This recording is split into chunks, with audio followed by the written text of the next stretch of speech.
நம்மள சுத்தி வளைச்சிட்டாங்க. மொத்தம் 20 ஷினோபிஸ் இருக்காங்க. ட்ராக் பண்ணதை வச்சு பார்க்கும்போது கிளவுட் நிஞ்சாவா இருக்க வாய்ப்பு இருக்கு. அதுவும் குறிப்பா கின்காக்கு யூனிட். நம்ம எக்ஸாக்ட் லொகேஷன் என்னன்னு இன்னும் எதிரிக்கு தெரியாது.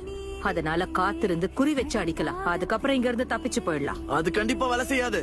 அவங்களை இங்க இருந்து தசை திருப்பினா மட்டும்தான் நம்மளால இங்க இருந்து தப்பிக்க முடியும். அவங்கள தசை திருப்பினா நம்ம சாக வாய்ப்பு இருக்கு. யார் போறது? நான் போய் அவங்கள தசை திருப்புற வேலையை பாக்குறேன். ஆனா நீங்க பொக்காதே, நீங்க போய் இது எப்படி? உங்க அளவுக்கு ஷினோபி இந்த ஊருக்குள்ள யாருமே கிடையாது. பாத்தியா சிங்கத்தை பத்தியா? தூஃபான் பாட்டை எடுத்து தலைவனுக்கு எரிப்படி போடுவோம்டா. தூஃபான்